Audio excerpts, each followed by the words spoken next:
if you feel like a room without a roof. Clap along if you feel like happiness is. Hello everybody, good evening. Welcome to tonight's Mr. Happiness 2000 workshop.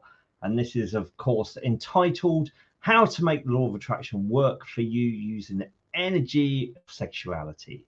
So welcome. Yeah, so we get straight on to it. Do let me know where you're zooming in from or coming in from. It's really interesting to know. If we make this interactive, those of you that have not joined us before, and rather than me talking at you for an hour, maybe an hour plus, let's make this interactive. So I can answer your questions and comments as we go along. I will ask you as well for your feedback as well. Yes, it's much more fun rather than me just talking at you.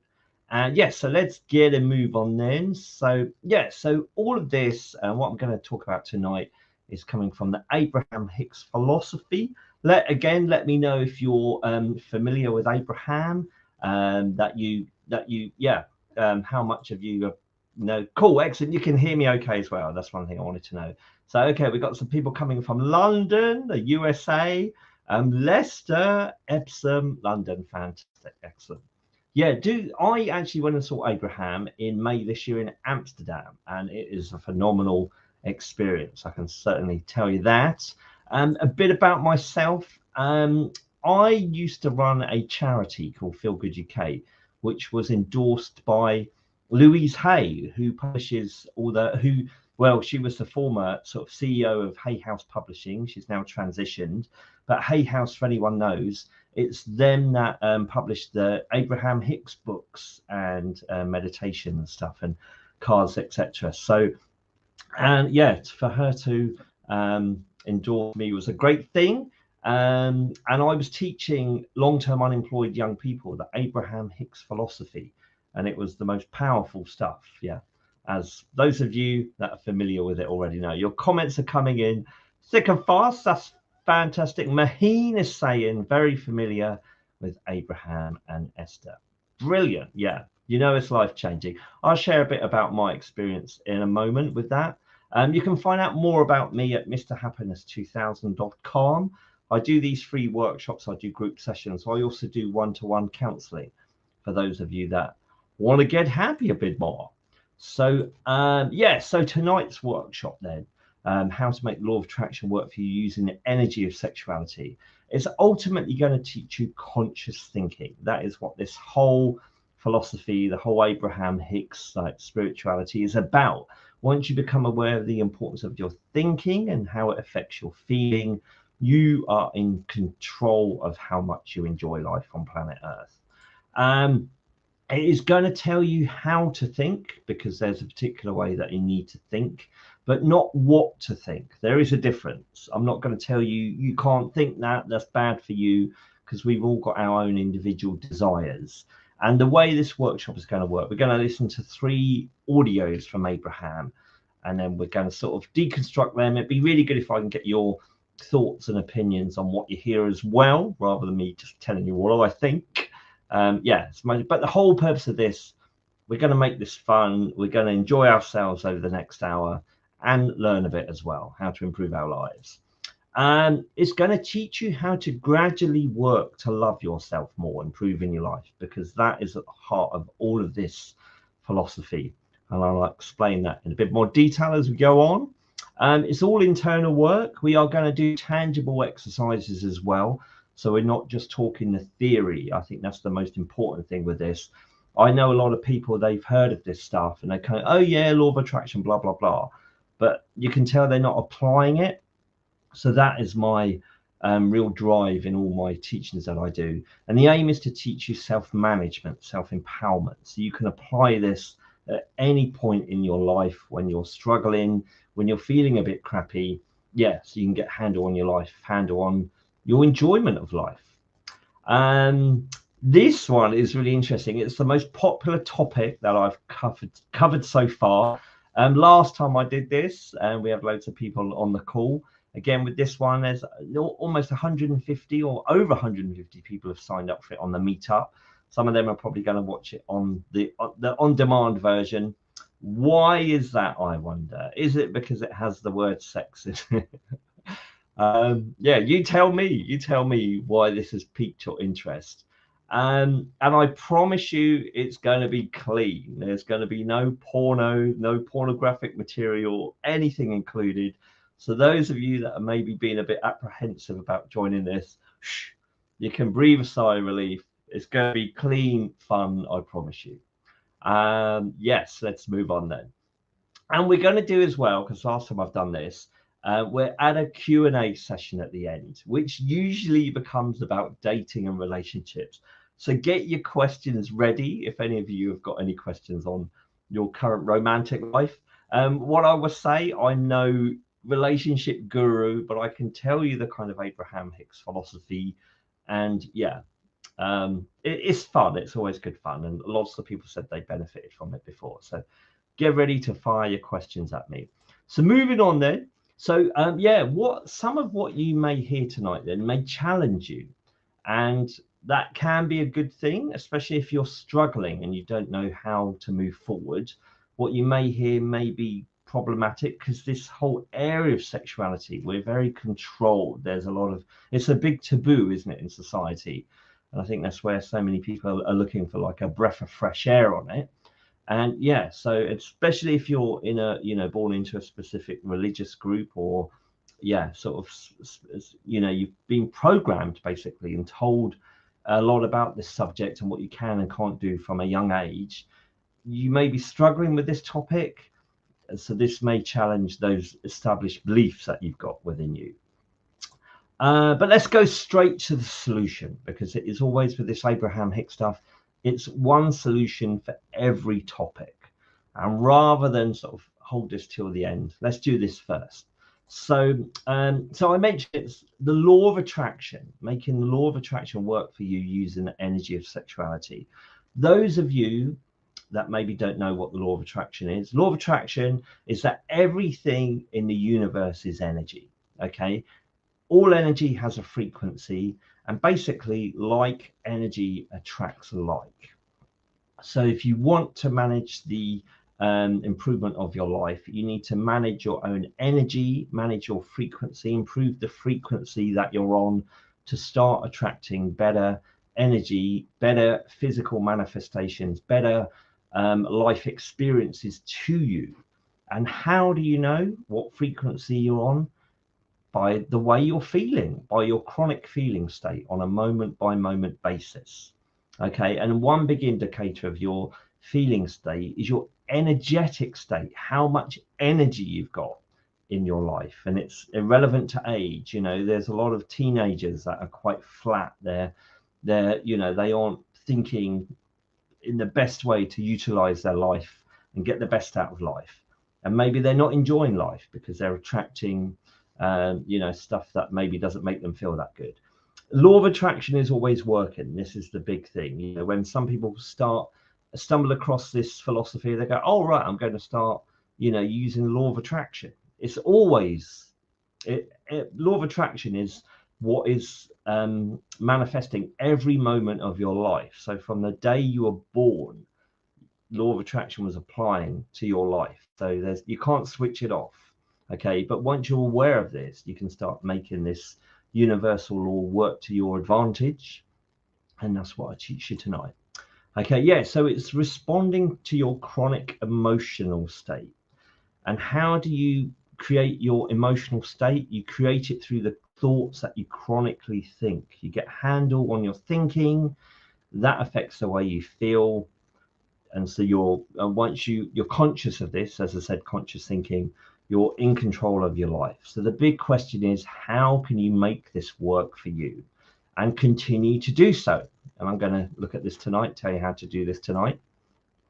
So the solution then, and this is from Abraham, not me, but I've applied this to my life and it has fundamentally changed the quality of my life 1000%. It is to consciously find thoughts that feel good to you on every topic, including sexuality.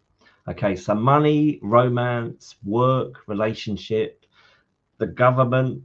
Yeah, I'm saying the government at this crazy time in history. You've got to find a perspective that feels good to you, that isn't zapping you of your energy, that isn't, you know, stressing you out, basically. Yeah, so key to this is the emotional scale. Okay, as you can see, there's a 22 step scale for this Abraham-Hicks stuff. Let's zoom in to the bottom of it. So right at the bottom is powerlessness, despair, depression, fear, and grief. And I've been there at a point in my life, and yeah, and it hurts. Life hurts when you're there. That's when you just feel overwhelmed. Where I found when you're depressed, you really disconnect from the world, I think. Okay, so when you're primed and thinking correctly and feeling good, that's when you engage and move forward, and you're in your power.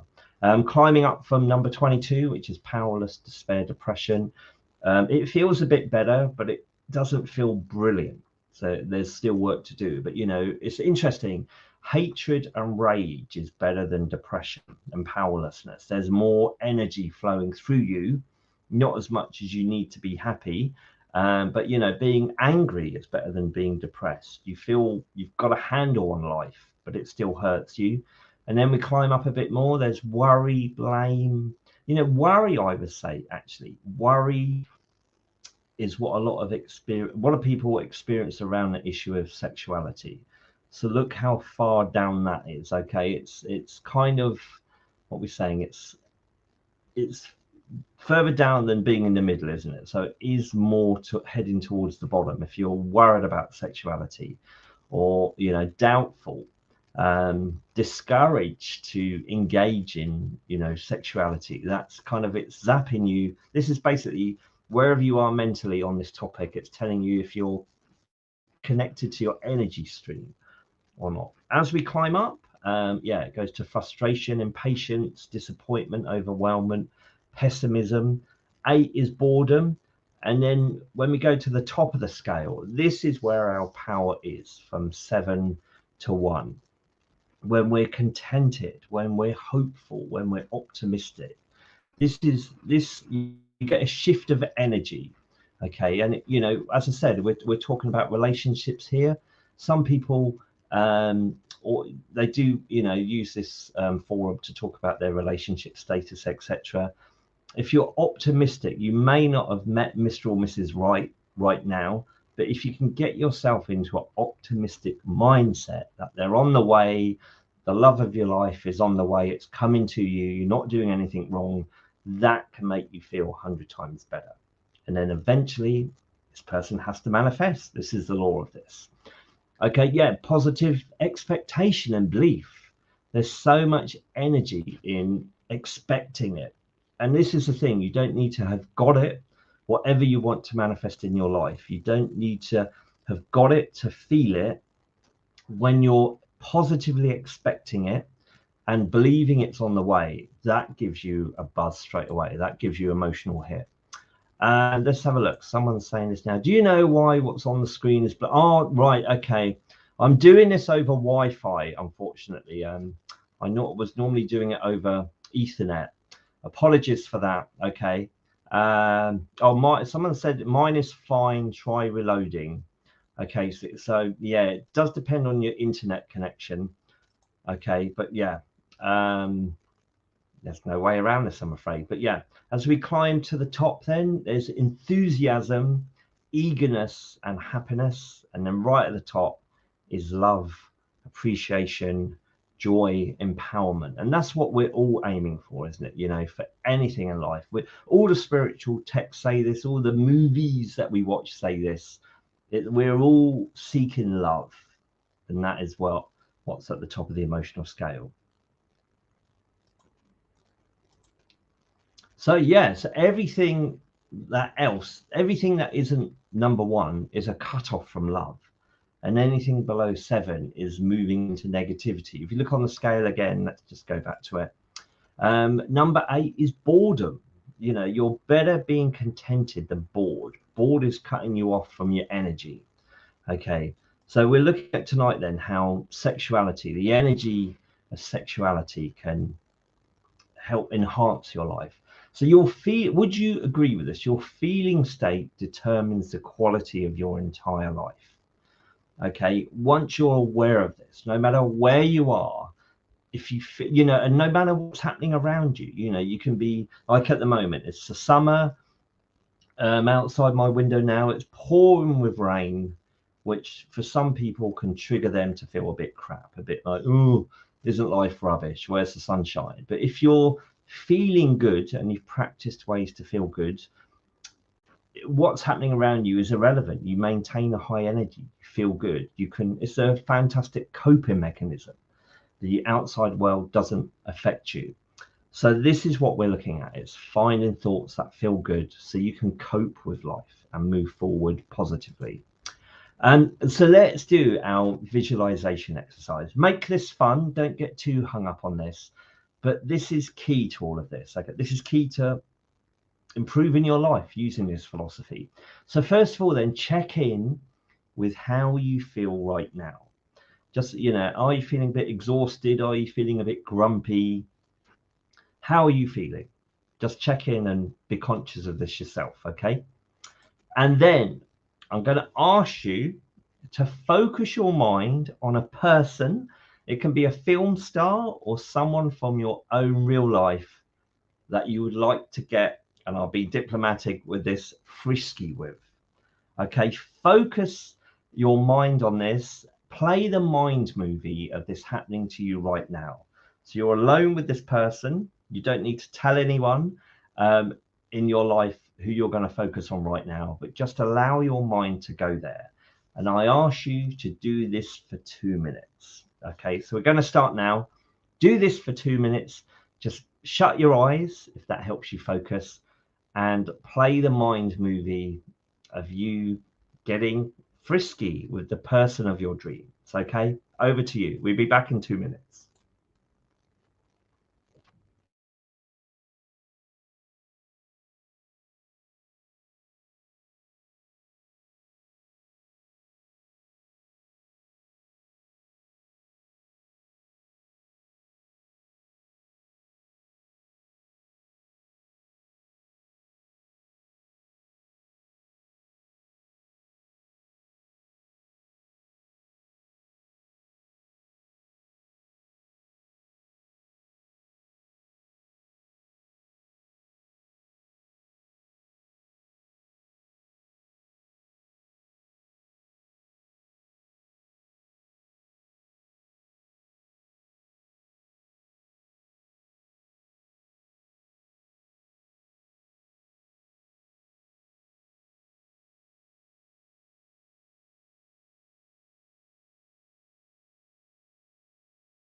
Okay, we're back. Let me know how that felt. Put in the chats. How did that make you feel? Let me know, because this is all about the focus of your mind. The Abraham-Hicks philosophy says if you can focus your mind in the direction of something that you want and hold it for longer than 17 seconds, emotion kicks in. And so if you think in any moment of our life, there's like a 50-50 fork in the road. You can either focus on what you want in your life, or what you appreciate and what you love, or what you don't want in your life, what you hate. And that And if you focus your mind in either of those directions, it's going to determine your emotional state. A lot of people, and this is why, so many people are saying they're depressed, is because they fixate on what they don't want. I don't like this, I don't like that. And a chronic focus in the direction of what you don't want zaps you of your energy. Okay, and that leads to depression. Thoughts are magnetic, electromagnetic. That's what they're finding out. So if you continue down a negative mindset, and again, if you're unconscious of this, if you fixate on negativity, you're attracting more and more negative thoughts to you, and you're going to continually be negative and critical and judgmental of literally everything in your life. And then it starts to hurt and hurt and hurt because you're going down the scale.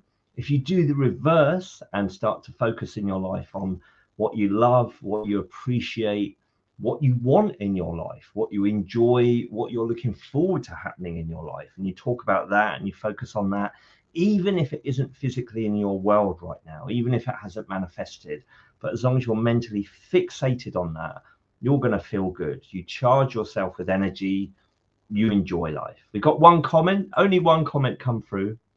Someone said better. Yeah, no, that's good. It doesn't need to be a massive shift. Someone has said they felt unworthy. Okay, no, thanks for sharing that with us, because if you haven't practiced this, it can bring up sort of where you are. So if you kind of think, I don't believe this, I'm not worthy of this, so just practice that. Again, this philosophy isn't asking you to buy anything, pay any money. It's just asking you to take time out to practice focusing on what you want in life more and more and more. Play the mind movie, the visualization, and just keep doing that. And over a period of time, it becomes your default. And that's where you go to immediately. And the indicator you're doing this right is that you feel better.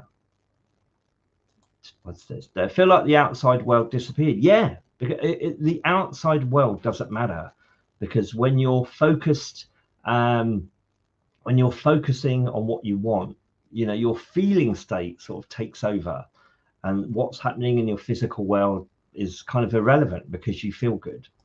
They're brilliant. Thanks for responding to this, because this makes it much more engaging than me just talking at you. Struggle to focus on someone. Okay, we'll do this tonight. Again, I've thrown this at you, so you're kind of, unprepared for this, but just do this regularly. Okay, just allow yourself to daydream. Again, at school, we were told not to daydream, to pay attention. This whole Abraham-Hicks philosophy is that we create our world through our mental focus. And if you're just focused on what has manifested, you're just going to get more of that. The way we're creators, the most powerful creators on the planet, they can visualize what they want that hasn't yet manifested, focus on that, and they can bring it into their lives. And we're like magnets. This is how the law of attraction works. And so many people immediately kill that and sort of say, yeah, but what about I haven't got the money and all of this? You attract everything you need. You get inspired action to prompt you to move to the next stage when you're ready for it. It's all about energy. Sue Elena said you felt sad. Oh no, that's not good. Well, again, practice this. You weren't prepared for this. Maybe the fact you're not in a relationship, or you aren't with the person that you want to be is kind of your dominant focus. So this might be hard for you to do, but just practice this. It's not about getting the physical result. It's about getting an emotional result. So throw logic out the window. Don't, but you're telling me to think of something that I can never achieve. Forget that. It's allowing yourself to feel. That's what this work is about. And then you start to attract. Life brings it to you once that feeling state is dominant and chronic within you. And what's this? Brilliant. Thanks for responding. This is fantastic. I feel good, but when I want to socialize, I can't understand the new human. Okay, just focus on what you want.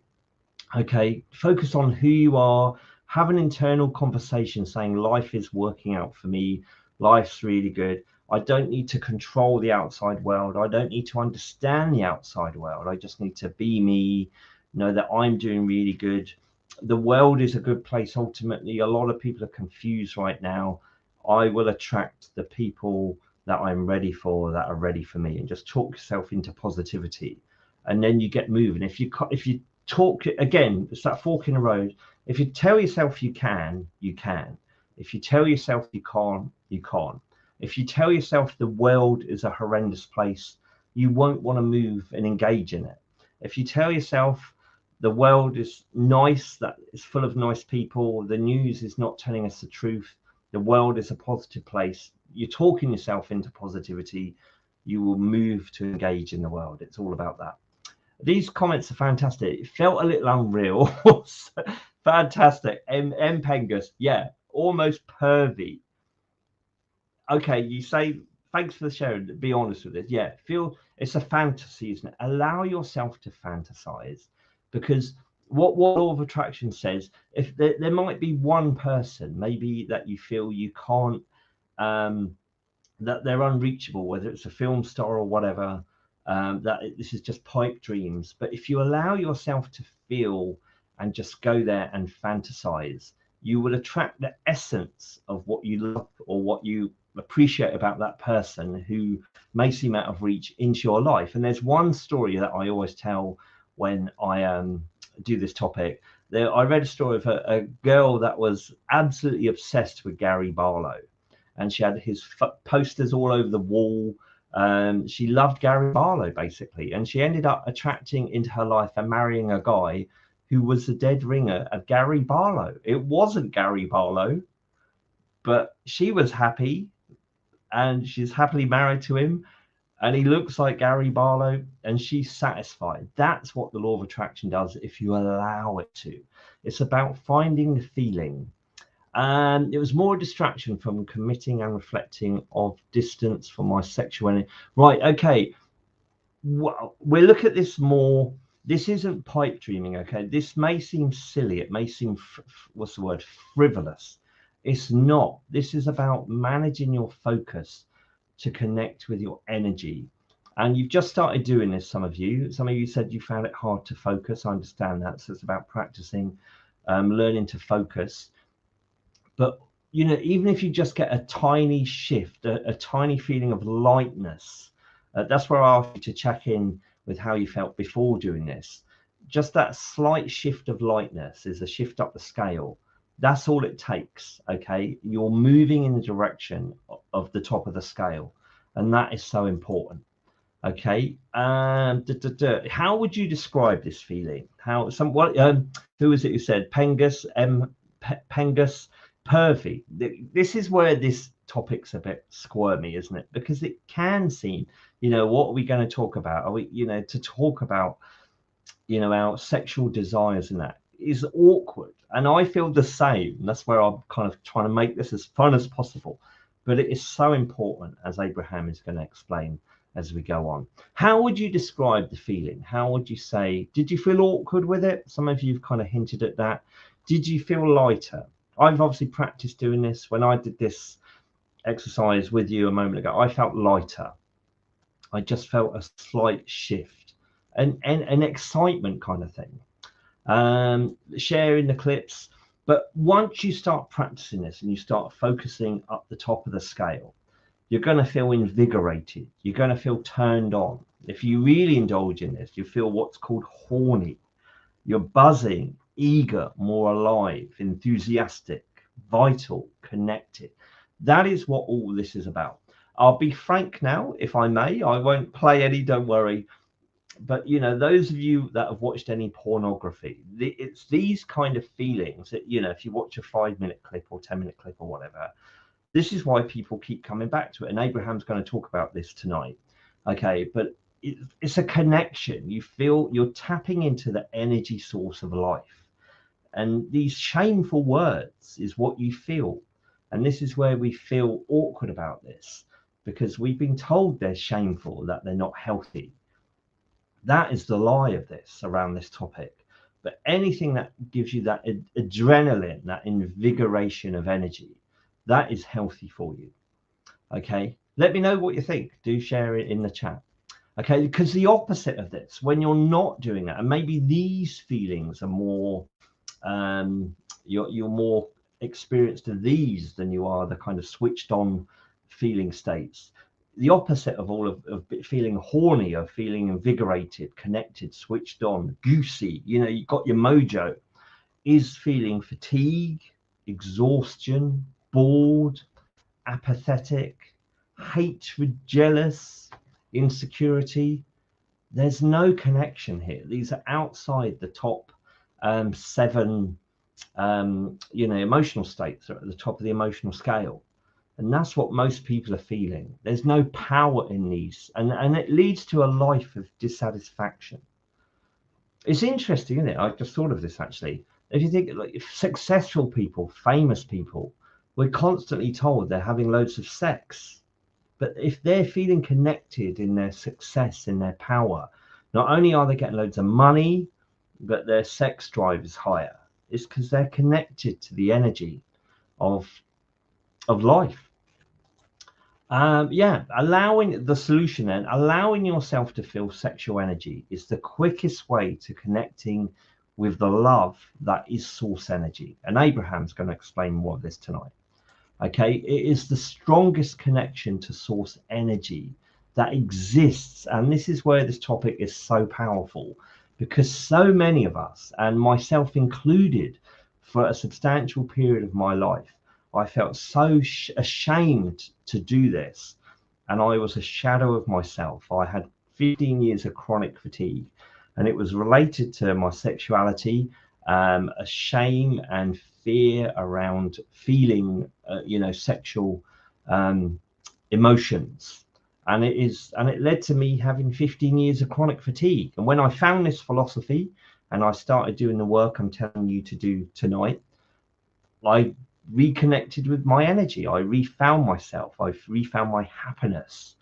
And it's all about what we're doing with our minds. In that 15 years of chronic fatigue, I had 25 blood tests, because everyone was telling me it was viral. My exhaustion, my fatigue was viral, and it wasn't. It was what was going on in my mind. And once I amended that, I got my energy back. And this is why I teach this topic, because it is so important to us to enjoy life on planet Earth. Who's this?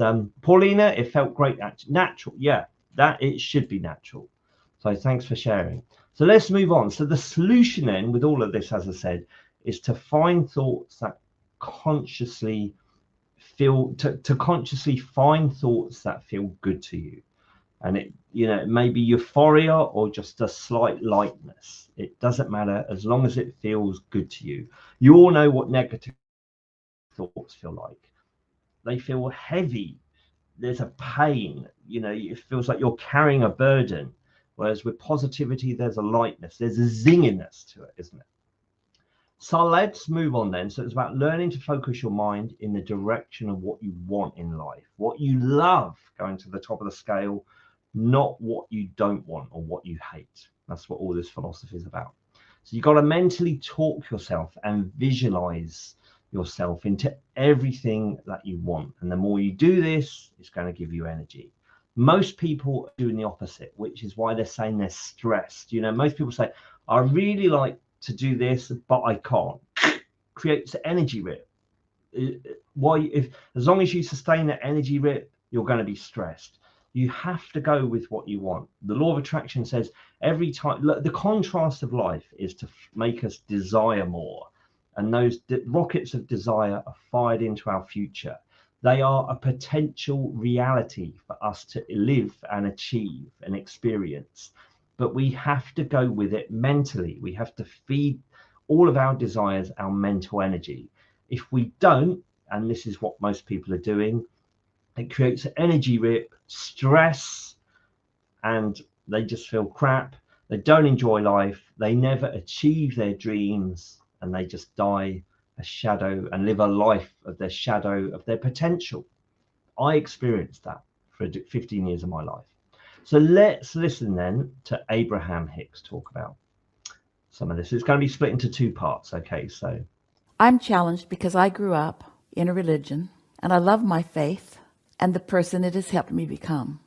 This religion has been passed down from man, And it teaches that having sex before and outside marriage is a sin that will be severely punished in the afterlife, along with drinking alcohol. I've abstained from both most of my 36 years of life as a man who was born and raised in the United States. Since I've been introduced to Abraham, my world has expanded and shifted. I'm single and I want to have sex before marriage and drink alcohol. My challenge is that if I do these things from a place of alignment with my inner being and source, I'm afraid that I'll be punished in this life by God. And if not in this life, I'm afraid that I will be punished in the afterlife, such as burning in hellfire. All right, so there are billions of people on your planet who could have written this. And we want to speak to you, because words don't teach, in order to elicit from you the part of you that is non-physically focused, to help you find some resonance, some logic, some reason with some of these things. So now, if you've been listening to us for a while, you know that we say, and we say because we know, that that which is non-physical is pure positive energy. There's no pushing against, which means it's the end of the stick where love exists, not the end of the stick where absence of love exists. And whether you call it God, or as we do, source energy, or all that is, it is our absolute knowing that love is what that is, and that the absence of it cannot abide in that vibration. It does not exist. It does not exist. Man has turned God into something that source energy is not. The very guidance system, emotional guidance system that exists within you is because of the existence of that loving force or source of energy, that some call it God force, and we think it's a good label for it. That pure, positive love that would never be withheld from you. And those who believe that it would have not tasted it and do not know it. The deprivation of source is what negative emotion represents, and it is self-inflicted. When you hold yourself in an attitude of unworthiness, you've got your train, your vibration moving in that direction, but your source will not move in that direction with you. Your source will never stop loving and start hating. Your source will never stop loving and want to punish you now or in the afterlife. That's a concoction of man's desire to control other humans. By man, don't write letters to Esther, we mean human. You are loved, and you are love. And when you feel something other than that, that's a good time for you to decide that you'll inactivate that. The very existence of negative emotion is proof to you that you're moving in opposition to what your inner being truly knows and is. So as you deactivate little by little, and it takes some doing, those concerns and fears and truly irrational thoughts that are inconsistent with everything that we know to be about this ongoing, pure positive energy stream of love that is source. You will find your heart lifting, and you'll find yourself knowing. And in time, you will be able to understand precisely in any moment in time what is the direction of the thought, or what is the thought that you're thinking that is not allowing the fullness of what God's love is for you to flow. It's quite an interesting thing that so many religions have set into place centuries ago, that they are continuing to reactivate, to keep active, to try to control They say, do this and you'll be blessed, and do this and you won't, and do this and you'll be punished, and do this and you won't. And so you listen and you take them at their word. They seem sincere about it. And then you start noticing from your own life experience that there are people who seem to be thriving who you know are breaking rules, and people who don't seem to be breaking rules, they're trying really hard to keep all the rules, who seem to be being punished. I know that person has never had sex outside of marriage and doesn't drink any alcohol and has never told a lie to anyone. I know that for a fact. I know this person really well. This is the most upstanding, pure, keeping all the rules that have been outlined person I've ever known. And this person is suffering in this way and in this way. And then those people from those places say to you, well, you cannot know it from what's going on in this life experience. That's where that afterlife thing came in. You'll get your reward or punishment after life. You can't tell. You just have to take our word for it and keep the rules. And we say, what kind of a source energy would put you in a position where it's just a big guessing game, where there's no guidance, where there are billions of people on the planet, so many of them telling you different things are required of you in order to be blessed? How would you ever sort that out?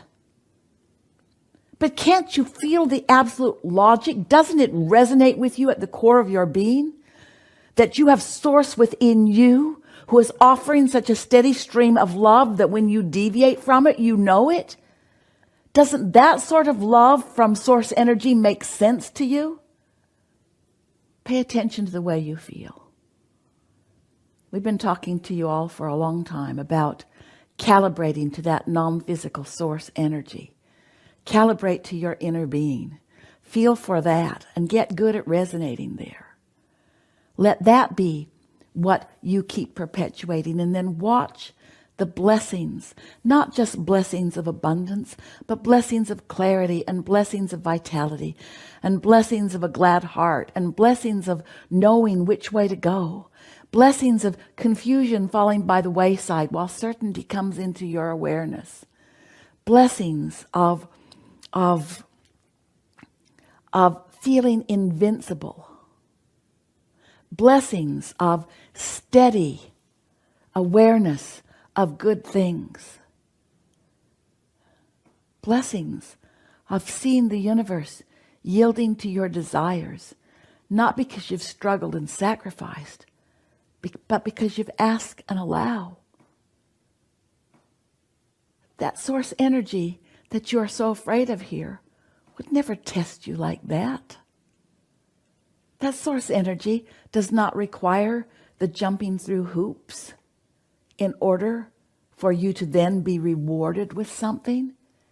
The blessings are flowing to you constantly, and it is your job to let them in by mimicking the love that source is with the love that you are feeling for yourself and for others, you see. How did that sound then? Because there's a lot in that clip, those two clips. And yeah, I know Abraham talks in a kind of jargon if you're new to this, so it may seem a bit clunky. Someone has asked a question, is this something religious? Yeah, no, good question, because it is talking familiar religious aspects, isn't it? But I would say it's spiritual, it's not religious, it's not related to any church.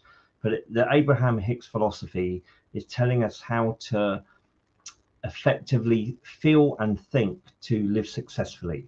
So it's a philosophy of empowerment, but it does tap into a lot of religious traits and teachings, but it clarifies that. So again, you heard on that clip that all this concept of you will be rewarded in the next life if you do as various churches and religions state.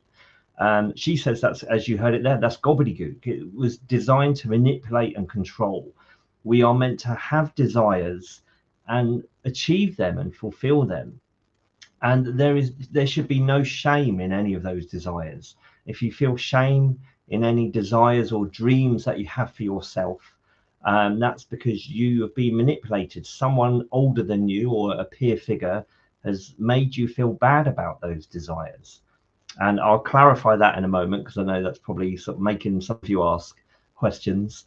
Yeah, if all of this is about thinking towards love with everything, and when you feel love, you know you are connecting with the source energy of the universe, the loving energy, and you can't help but feel good.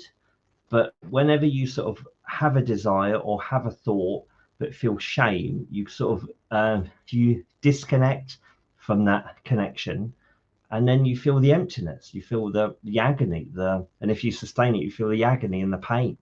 Does that make sense?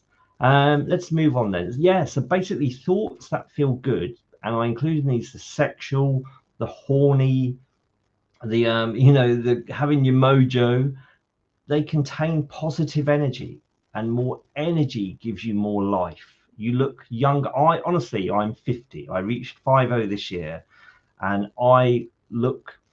people say I look in my 30s or something, and I look better now than I did when I was 17. I can honestly say that, and I'd say it's because I know this stuff, I practice this stuff.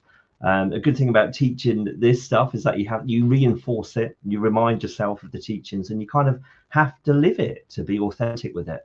But it is so life-giving, and my life is so different now.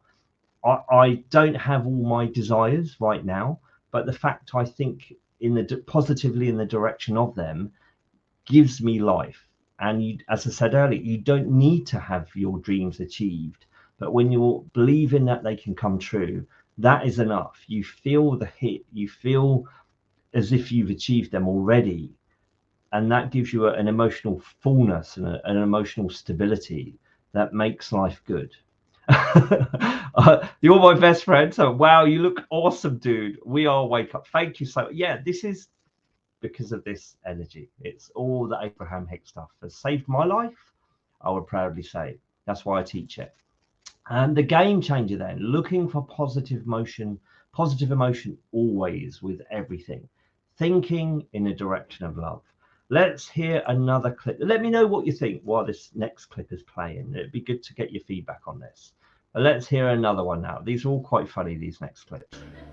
Okay, I've always been fascinated with human sexuality, and you've stated in the past that human sexual energy is very similar to source energy, and I want to know if you can expand on that. Everything that is physical can be an extension of source energy. But sexuality is a subject where many people, without even knowing it, do the things that are necessary in order to tune into source energy. In other words, you get single-minded about your subject. You sort of set everything else aside. You're not worrying about a whole lot of other things. You focus better, usually, not always. You focus better. And then it is more empowered when there are two of you focused. And so, as you have the experience of focusing with a singular intent, you tune in to something that allows you connection. It's such an interesting thing that through that engaging in sexuality, there is that orgasmic experience, which is the true alignment or attunement experience. And it is also interesting that it is also the perpetuation of your species, which speaks to the true creativity of the physicalness. And so Jerry, for many years, he was teaching a course called Turning Thoughts to Things. And he was using as his textbook a book by Napoleon Hill called Think and Grow Rich. And there was a chapter in this book called Sexual Transmutation.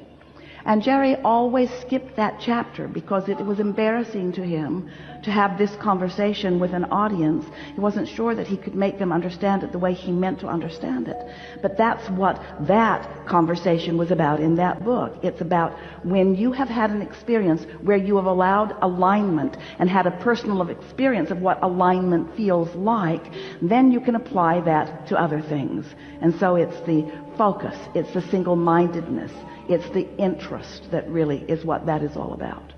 Apply focus to anything without adding contradiction to it, and you're going to achieve that alignment, and you're going to have, in a relatively short period of time, an exhilarating experience that confirms that alignment that you have accomplished. So why do we humans make such a big stink about it when we all clearly are so fascinated with it? Why?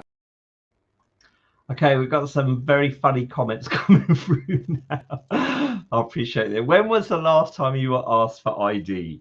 Actually, it's funny. I'll say probably about 2 years ago, and I was like, seriously, you're asking me for ID? That, yeah. Thank you, Toby.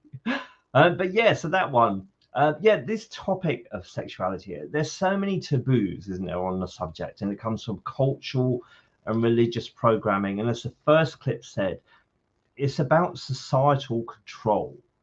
And you know, there's power. We're seeing them now, certainly at play, aren't we? There's governments and churches and religions, etc. They're trying to control society, and they're using guilt and shame to disconnect people from their power. And yeah, once you're aware of this, you can sort of start to think for yourself rather than having your thinking hijacked, because that's one of the big things that has happened in society, which is leading to so much of the mental health sort of pandemic that's happening in the world at the moment. People's thinking is being hijacked. They're not thinking for themselves. They're not thinking in the direction of what they want for themselves, and they're hurting. And they're not, you know, they're not thinking positively. They haven't got a positive belief that they can achieve in the world, and which is the top 7 on the emotional scale, and it's hurting. This is interesting, and this goes back to what I, you know, when you listen to the first Abraham clip, that, you know, and maybe this is what made some of you doubtful of, you know, your daring to be sexual and think sexual, because we hear so much, you know, so much sexual crime, don't we? And there's so much sexual abuse, which we know is huge pain for people, etc., all over the planet. But when you're connected, and what I'm asking you to do in this session is to connect with the sexual energy, or just use thoughts of sexuality, connect with the loving source energy. But whenever you're connected, you will never ever harm another person. It is only the disconnected that create pain in the world. Think of that, and you will know that yourselves. You know, it's, you know, serial killers, they're in great pain, and the action they take is to make themselves feel better. This is another trait of the Abraham-Hicks philosophy, that everything we do, everything we desire, is in the belief that we will feel better in the achieving or doing of it. So people that are in great pain, they're right at the bottom of that that scale, and they're desperate to climb up, and they're taking action. You know, disconnected action, though, that is, you know, creating pain to others. Whereas, you know, you all know that when you're happy, the last thing you want to do is have a row. When you're happy, the last thing you want to do is sort of rubbish someone. That connection gives us a confidence, a security, a stability in ourselves. And yeah, let's have a look at this question. I cannot meet with someone in the first date only for sex. How work in that? Sorry, I don't quite if you could clarify that a bit more, Milena. But yeah, so, well, again, this is where our own individual desires are relevant. You know, that you may have been told that there's, how dare you, you know, pay for sex or whatever, or have sex on the first date. This is saying, if you feel you want to do it and it's going to bring you happiness, do it. It's about living more, isn't it? It's about, you know, and again, we've been told there's all these issues with sex around sex hygiene, etc. Make sure you're safe. Make sure trust your instinct. That's what all this stuff says. It's that, you know, if you feel edgy about it, don't do it. But if you feel you really want to do it, do it. Life is supposed to be joyous. Life is supposed to be about movement forward. You never know, the person that you know, get jiggy with on that first date could end up your life partner. So, you know, why, but it's down to you. It's what you want. Trust your heart with all of this. Trust your gut. I hope that makes sense. That's then, like he said, focus on creating a circumstance that will allow you to feel comfortable, to get the positive. Yeah, this is it. It's about doing it. If you do the work in advance, then you're going, this is what all of this stuff, if you can invest the feeling good, the mental focus that makes you feel good in advance, then life starts to work for you. It does. I think it says it takes 28 days for it to really, you have to put the frequency out first, and then the manifestation follows about 28 days later. So don't just listen to this course and then go out and do whatever you want. You know, pre-pave, and you'll find stuff will work out for you. You find that you attract what you want. You don't have to make stuff happen. And when you want to, if you want to move towards something, you will feel inspired to do it. I've certainly experienced that several times in my life, and it's life-changing, those moments. And this is interesting. Like, is lust low vibration? Again, this is what we're told, isn't it? But if lust is that horniness, if lust is that interest, lust is that intense fixation and focus that the clip spoke about. No, it's not. It's not vibration. It is the feeling state of success. You know, she does say that it's in the Think and Grow Rich book. There's the chapter on sexual mutation. When, you know, Einstein was, she does say about what's the word, intelligence and oh my god, what would you say Einstein is? A master, someone that's got mastery over a topic, a genius. This is the word. Genius is a result of intense mental focus that attracts the information that you need to be a genius, a master on that topic. And that is the same mental focus that sexual interest, you could call it lust or horny, or, you know, having your mojo, that is the same thing. So no, I would say lust is not low vibration.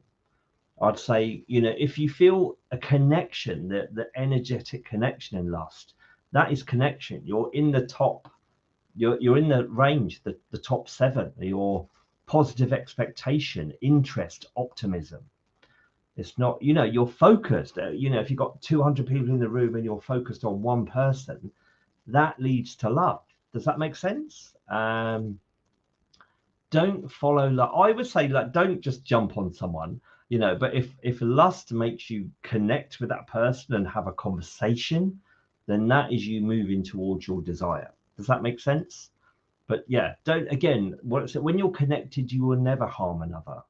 It's the disconnected, that the desperate, you know, if you're desperate, oh my God, if I don't do this now, this person ain't gonna ever be interested in me. You're talking yourself out of what you want. It's that all of this philosophy ultimately is about trusting the universe. It's a loving energy that loves you. You're meant to achieve all of your desires. And once that becomes your chronic state, life begins to work for you. So my story, I said, this is why I teach this topic. This is over 25 years ago now, 30 years ago, I met someone that I felt a keen interest. You could say I felt lust in. And it was when I was at university. They were in a different year. They weren't in my social network, so I saw them at a distance. But I would say I felt lustful. I felt interest, but I was too scared. I didn't know how to move towards this person. But I was feeling really good. I was loving life. I was definitely in the top 7 stage, and it kind of, although I had an interest in that person, I had a lot going on in my life, so it wasn't like I was starving for attention, and so I was happy in my life. I met this person, and the euphoria I felt, honestly, I met them several times, and I just felt charged. I felt electric. It's probably the most euphoric experience I've ever had in my entire life. I felt I just put my finger into a plug socket and I was charged. And I actually think because of that experience, that's why I teach this stuff now, because it was so intoxicating. I'm fully aware of how happy human beings can be and how euphoric positive emotion can be. I think, you know, I say I had chronic fatigue, and I'll explain how that developed. I think most of the planet has chronic fatigue. So many people are killing their desires. They're, you know, I'd love to do this, but they've all got the energy ripped. They're unconscious of how they're killing their energy.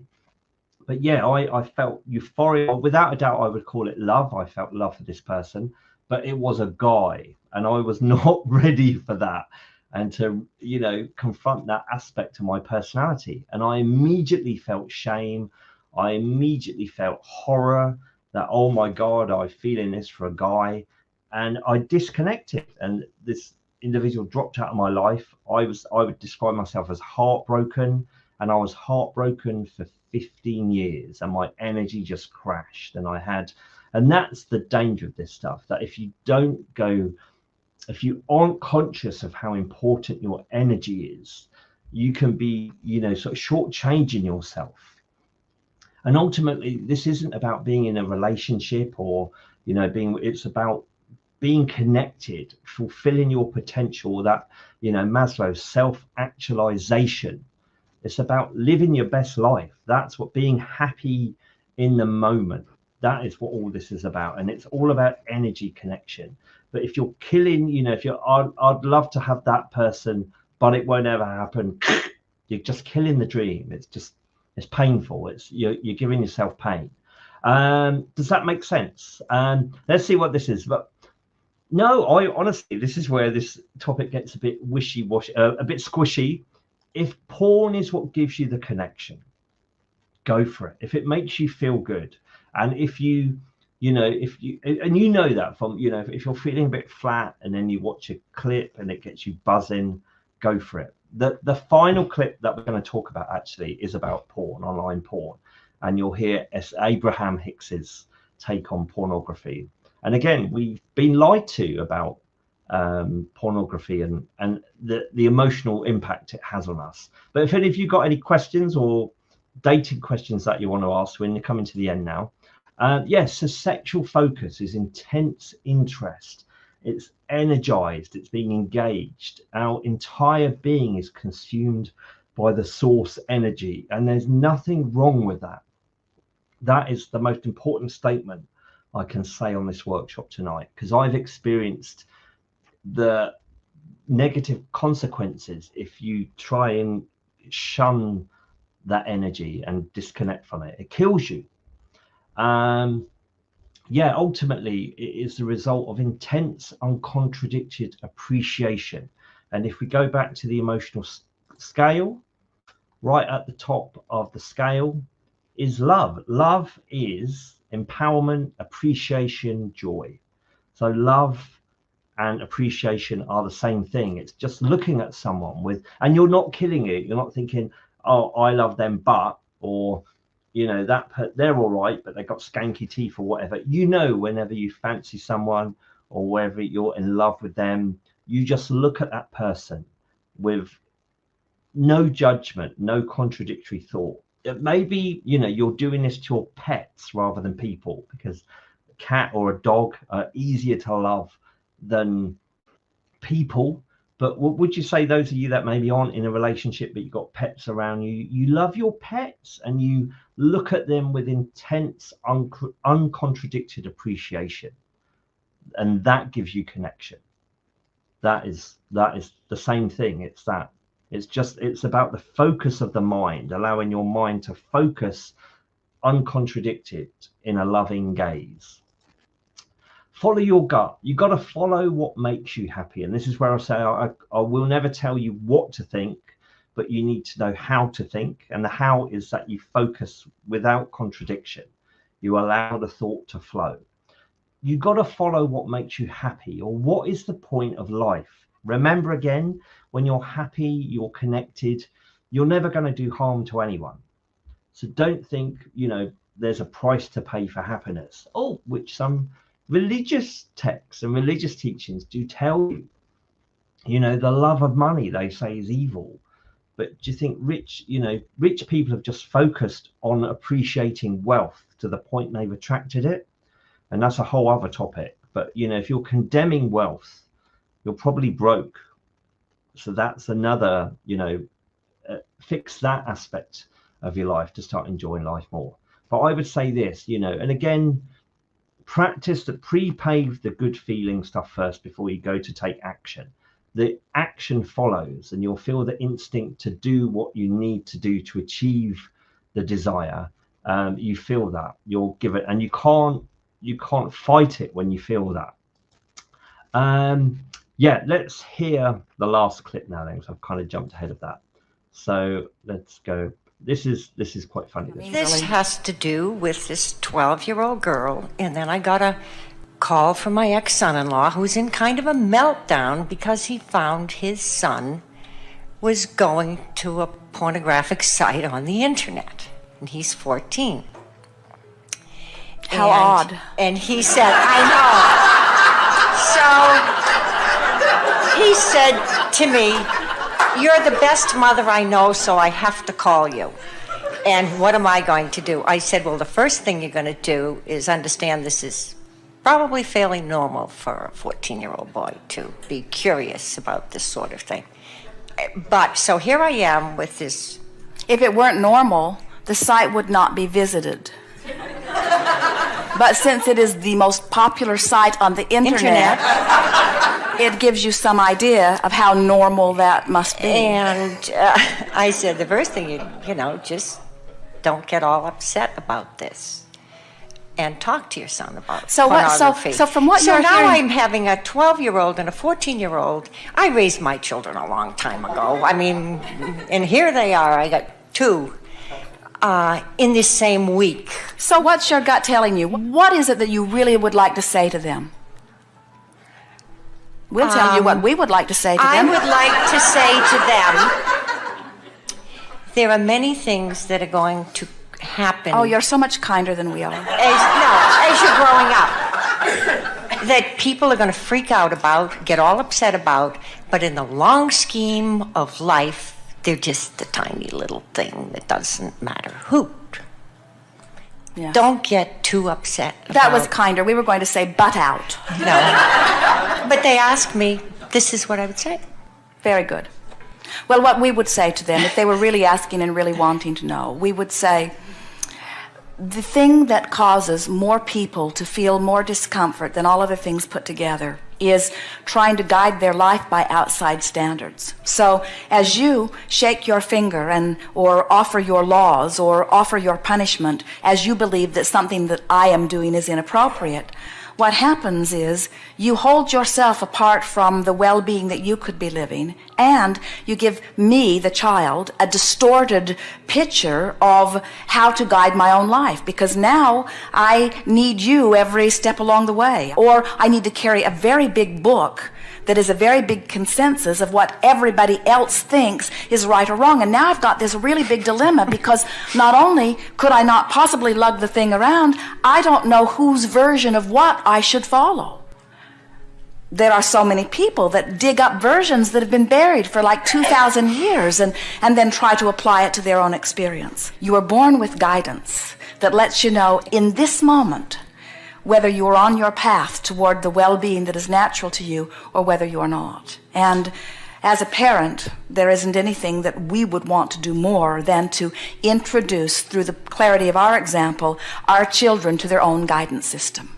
We would say to them, I trust you. I know that you have the ability to know. You will live a wonderful life, and your gut will always take you in the right direction, and follow that. Now, there are many parents that really get lost in all of that because, in other words, the subject of pornography, they don't even want to say the word. They don't even want it to exist. They would feel much better if it could be wiped from the planet, you see. Perhaps there is not a subject that has more laws that have been written about it than the subject of sexuality. And it hinders a very minute fraction of your population. In other words, this is something like survival itself that is motivated from within. With all of those rules, they're bucking a current that is very, very, very, very large. It's this natural current of freedom and continuing to be, you see. No one likes to be disapproved of, but if we were standing in any child's body, we would work very hard to not be bothered by the disapproval that is shown to us early on by our parents and later on by our teachers and later on by society. Because as you become a very law-abiding citizen, the more law-abiding you become, the less freedom you experience. And the less freedom you experience, the less joy, the less connection to who you really are, the less you really live your life. We would far rather see you a joyous renegade than the most compliant of proper citizens.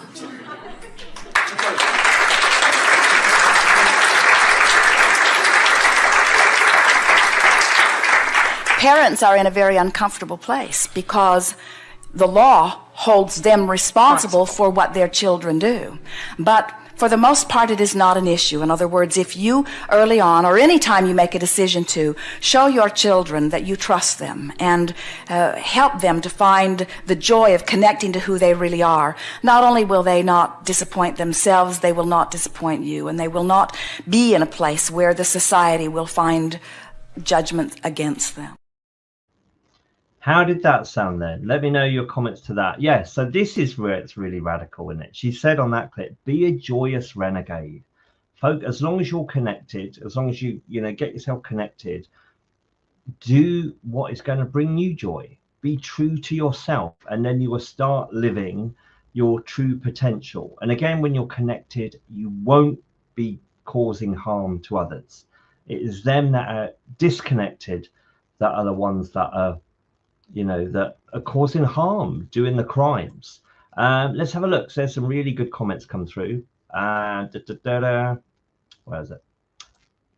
Yeah, maybe it's wasted if it's an addiction or the only source of sexual connection. I would say, again, you used the word addiction there. I think an addiction comes from a place of where you have disconnected so much, you're in pain, and you found something that's making you feel a bit better.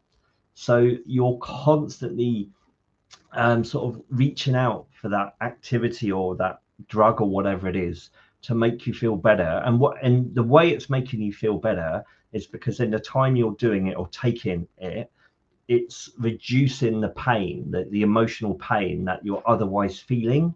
And that's because if you look at the emotional scale, they've constantly thought by thought over a prolonged period of time, the individual is disconnected. They've thought so negatively about life, about their chances in life, about themselves, about the world around them. So it's negative. They've gone right down the scale. They're in pain. And again, they found one thing that makes them feel good. And because it feels good, it's almost like eating something after starving.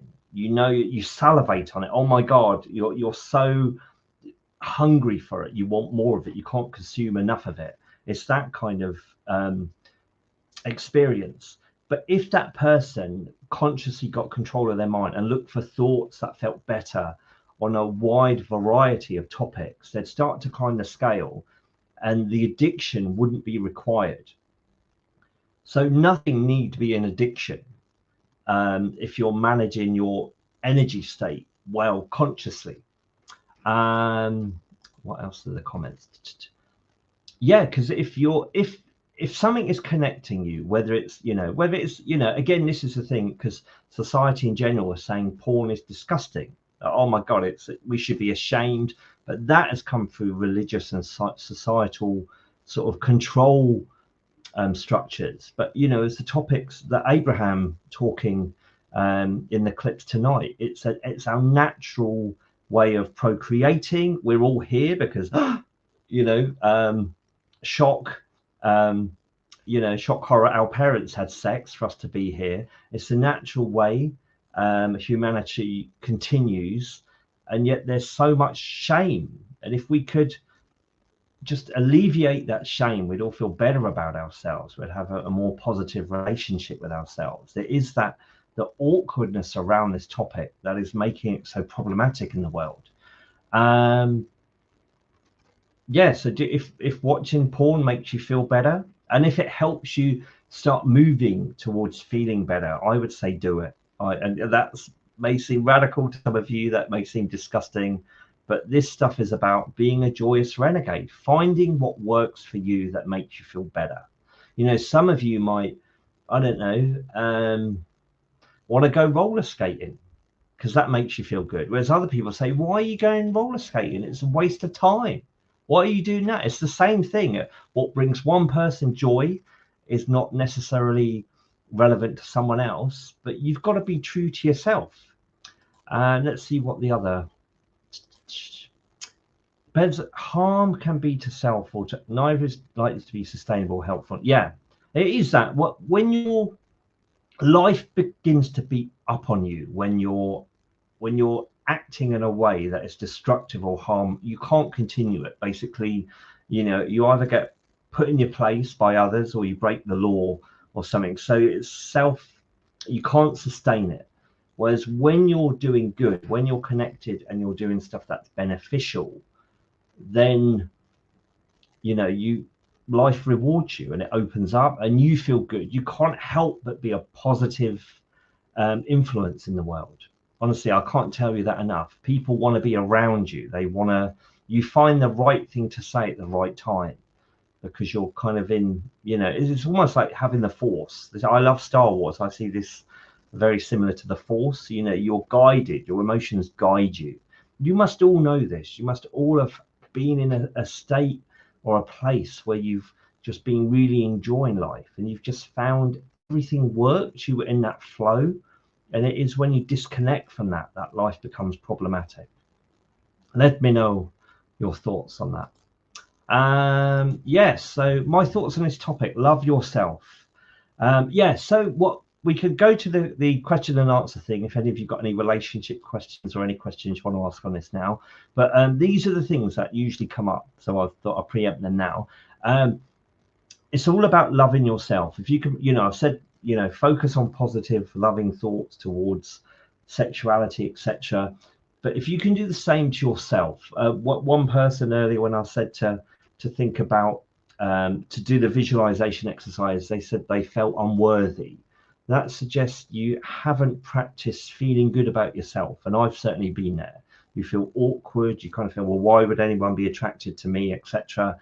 If you just practice thoughts of feeling good about yourself, be your best friend, and you don't need to brag to the world, but just do this in the privacy of your own head. Talk positively to yourself all the time, and thoughts are magnetic. It will get easier and easier and easier, and before you know it, you'll have a really positive, loving relationship with yourself, which will empower you and enable you to go out in the world and achieve. What was I going to say on this? One exercise that I give people: every time you see your reflection in the mirror, which is normally first thing in the morning, last thing at night, and maybe during the day, or whether you see your reflection in the shop window or whatever, compliment yourself. Tell yourself how well you're looking. That's what I've been doing. Look at the result. I'm 50. I hate to brag, but I'm bragging. Yeah. No, it has mega effects, and this is a result of my energy. I know it. I tell myself I'm attractive. You end up attractive. Chronic thinking is so powerful. And so many people are looking for a relationship to fill the void. And I did this. I experienced this when I had chronic fatigue.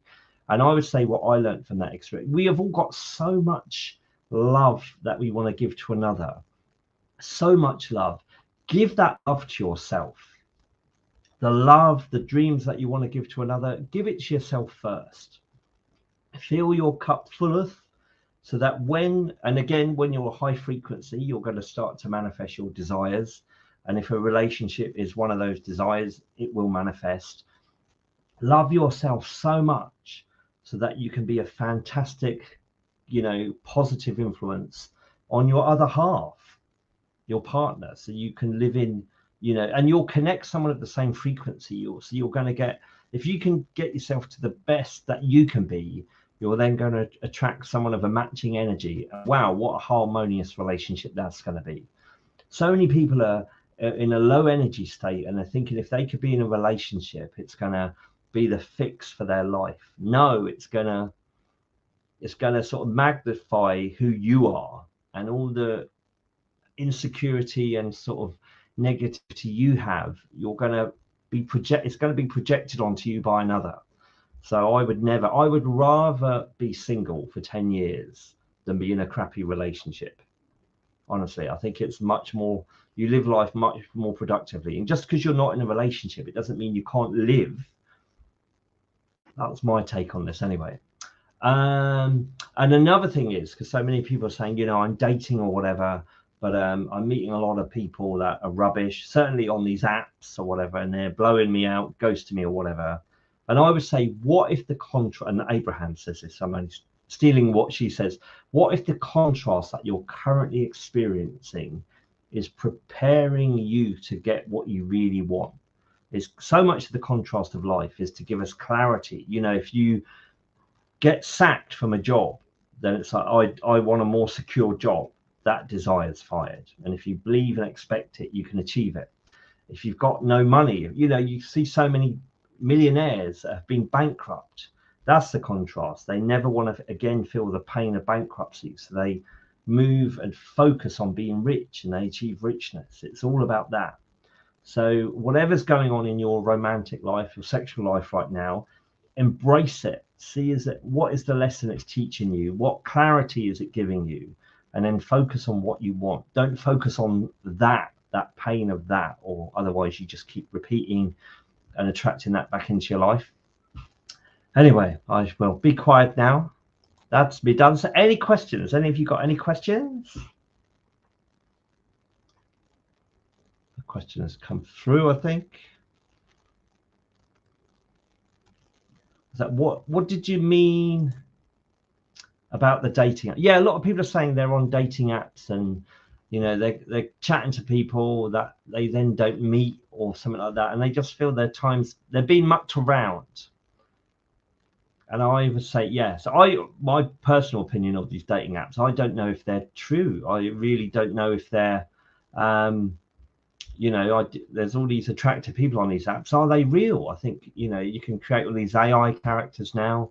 Are they just getting models to? I know Facebook started this way, because you have to show when you're a new platform that you've got activity, or people don't believe it's worthwhile joining your app. So Facebook created loads of fake accounts to make themselves look busy, and I think all platforms have to do this, so they look like they got traffic on there already. So half of these people on these dating apps could be an AI thing that's just responding and sending out default replies. All the attractive people that make you, wow, I could meet that person. They could be fake. I think the real world, our physical real world experience is where life happens. And I think everything is beneficial to us. So if finding the physical features of someone like Gary Barlow, as I mentioned earlier, if you realize you fancy someone that looks like that, that's giving you clarity. And then you can focus on that, expect to receive that in your life, get excited, raise your frequency, raise your energy on that, and make the law of attraction work for you. If apps and that are doing that for you, it's all about clarity of what you want, and just focus on what you want and then expect it. As I said, most people create stress in their life by identifying what they want and then killing the dream. I would really love that person to be in my life, but who am I to ever achieve someone like that? So you've got work to do on your relationship with yourself. No, thank you for joining. We are Wake Up. Thank you for joining me tonight. When I don't like to go on a dating app, I feel like a strange person. Do you know what though? But how many people are achieving success on these apps? I don't really know. I think I know one couple that said they met on a dating app. No one else is. Thank you, Jace. Support semen retention. Yes. So maybe these apps are helping you sustain your natural juices or whatever. But yeah, now do you know what the best thing is with this topic? It can be so awkward, this topic. It can be so, but again, like if there's an awkwardness, there's a tension, and that tension suggests an air of negativity. When you're in the flow, when you're connected, you're relaxed. I'm talking to a lady, however, she has triplets. Wow, that's good. It's how do you see that situation? That you've got instant family there if you want it, or it's up to you. So this situation is giving you clarity. Did you ever consider dating someone that already had kids? How do you feel about that? Are you ready to take on someone's family? A lot of people like that. There's no right or wrong with this, but it's just giving you clarity about what you want. Or maybe you don't, right? So this is giving you clarity. You don't want kids, or you do. But be honest with this. Again, I've seen a clip from Abraham, and there was this guy that was talking about relationships and that, and he's saying, I don't want kids. And she was saying, well, we've seen your your vortex, your future, and you've got kids. So why are you telling us you don't want kids? There's clearly some trauma or something going on that is not allowing himself to be truthful to his desires. And I thought that's kind of interesting, isn't it? Because life does, you can get all your dreams. That's what this philosophy is about. It's so empowering. You've been talking 2 weeks, not well. I think this is the typical app scenario, isn't it? I think, yeah, from in my understanding, that you can be chatting a lot but never meeting. Whereas if you go to these real, real face-to-face physical dating platforms, you meet people quickly and get momentum forward. I'm a trainee magician. So you're very funny, Toby. I appreciate your humor. I think life is to be enjoyed, definitely. Yeah, it's the best way. If you could, again, Abraham talks about humor and that it's a release mechanism. If there's tension, potential negative energy building up, laughter is the best release. It can be so healthy for us. There's laughter therapy, isn't there, to help people get over cancer and that, where they've got so much negativity, the body's starting to destroy itself, and you can take loads of tablets and processes, etc. But if you can aid the sort of energy replenishment by choosing to laugh, that can be so beneficial for your psyche, for your mind, let alone the body. What do you recommend to stay present, feeling my masculine sexual energy, such that a woman can feel it rather than plutonic vibes? Well, no, fantastic question. We are wake up. Brilliant. Let's go back to this. Talk yourself into, you are who you are. Some women, maybe they're on this group now, they can tell you they will love the fact that you're masculine. Again, our thinking, certainly at this time, you're right, that Andrew Tate's of this world, its masculinity has been demonized. And, and even our food supply, they're trying to stop us eating meat, which they say gives us testosterone. Something dodgy is going on. I won't say anything more on this, but be true to yourself. Be true, because ultimately you live one life, and the one person you go through life with is yourself. And there can be a real, if your thinking is hijacked, and so many people's thinking has been hijacked, that leads to mental health issues. If you feel you can't be true to yourself, when you're connected, that you cannot do anyone else any harm. And again, with law of attraction, if someone isn't on the frequency that you're on, you can't attract them, you'll repel them. So yeah, that's what I'll say. Be true to yourself, connect to the love energy, be loving, and you'll attract the right person. Because yeah, some people are, it's almost like being a funny person. Some people aren't ready for that level of joyousness, and no matter what you do, you're never gonna get them, because they're on a different frequency.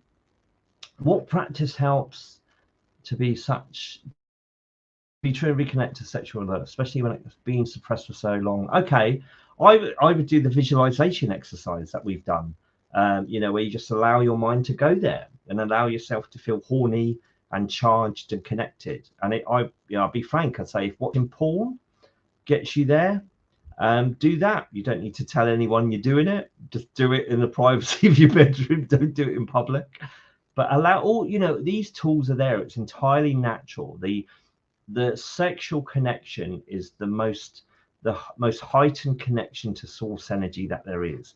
Abraham didn't say that on these. I don't think she specifically said that on any of these talks, but that's what she does say. That's when you're, you feel when you're sexual, you feel so alive and charged, and that is the strongest connection. So if you suppress that, you're going to make yourself miserable. And I would say that's where this philosophy is coming through now, at a time of awakening. You are called We Are Wake Up, so you must know we're in a time of awakening.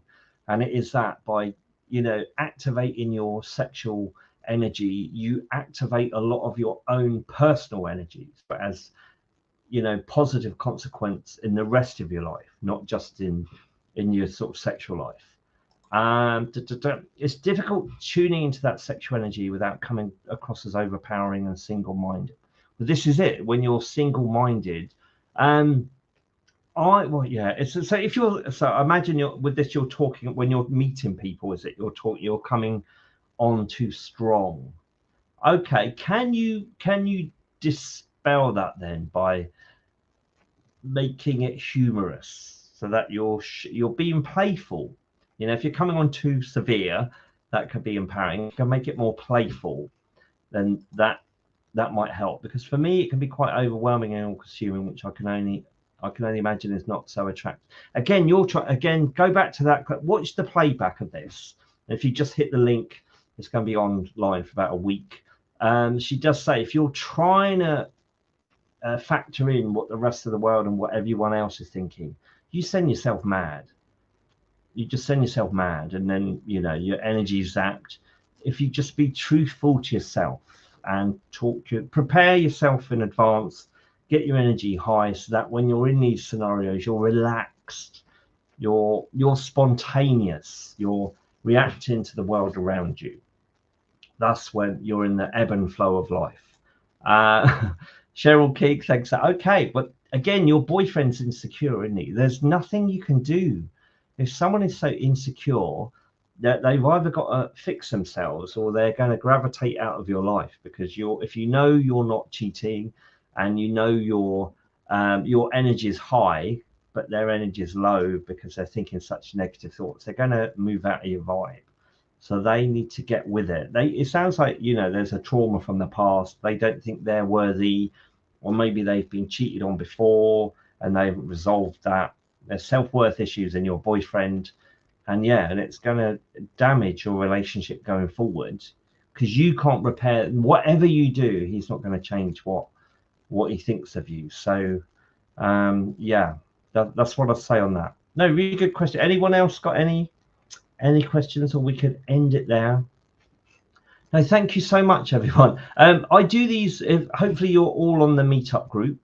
I do these every month, but I'm not doing one next month because I'm actually in the process of moving, so I don't know where I'm going to be in the next month. But as soon as I'm back, I will do another. I will plan, and as soon as I know where I moved and where I'm going to be broadcasting from, I will post on the meetup group and on my website the details of the next one.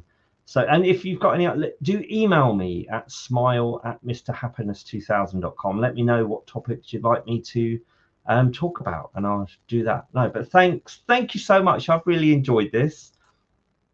Thank you. We are Wake Up. No, you also, I love to meet some of you. You sound really good fun, really interesting.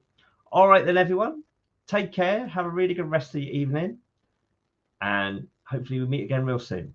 Thank you. Bye-bye. Clap along if you feel